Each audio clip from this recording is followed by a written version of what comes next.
read the question before the Chair as the motion be agreed to, and I give the call to Member for Curtin. Thank you. I thank the member for moving this motion. I too recognise the Australian Security Intelligence Organisation, ASIO, for the critical role it plays in protecting Australia and all Australians from threats to their security.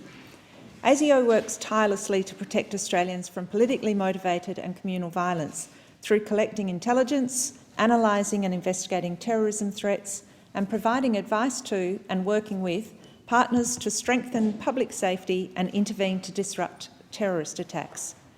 The need for ASIO and the government's support for ASIO has never been stronger, given Australia's terrorism threat level has remained at probable since it was declared that in 2014.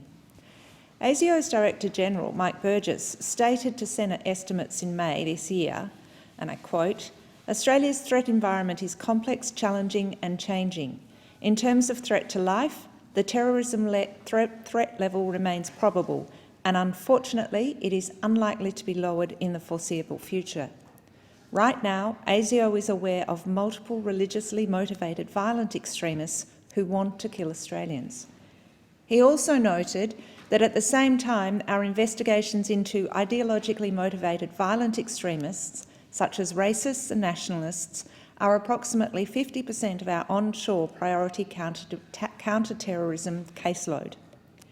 The Director-General's words should serve as a disturbing yet important reminder that Australia's national security should never be met with complacency, and that action must be taken to support ASIO and our other national security agencies in their everyday efforts to protect Australia against people and organisations that seek to bring violence, chaos and disruption upon us.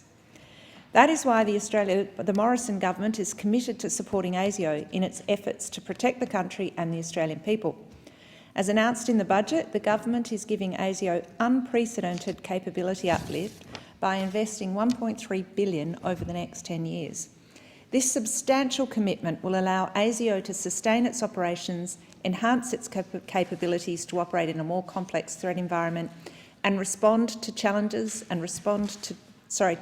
posed by rapid technological change. Part of that money, which I particularly want to focus on, is the commitment of $945 million for the current operations building capability and enterprise transformation program. This funding will significantly enhance ASIO's ability to identify and respond to threats posed by more and more sophisticated threat actors, whether motivated by violent extremism or attempts at espionage and foreign interference. There's a long list of measures that this funding will support, but just to name a few, the funding will enable ASIO to keep up with the latest technology that Australia's adversaries are using to undermine our national security. It will allow ASIO to defeat encryption-based methods of communication which are currently being exploited by terrorists and spies in an effort to conceal their plans to commit attacks on Australian soil.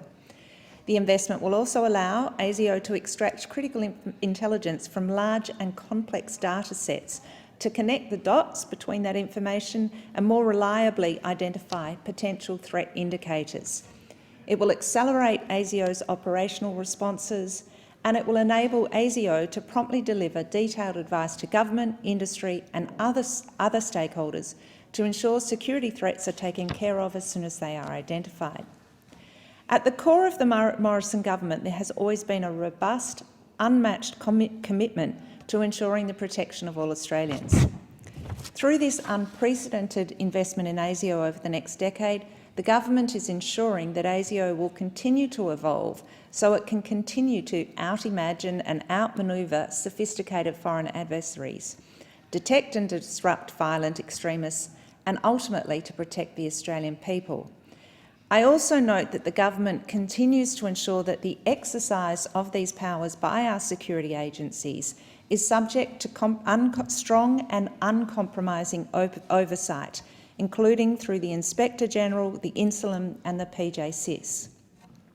Finally, I would like to take this time to thank the many dedicated men and women who work in ASIO for the important work they do each day to protect their country and fellow Australians. Working for ASIO, much like our other national security agencies, takes a huge amount of sacrifice and commitment. Without their continued dedication, the many freedoms we enjoy on a daily basis and the incredible way of life that we have in this country simply wouldn't exist. The question is the motion be agreed to, and I'll give the call to member for Lindsay.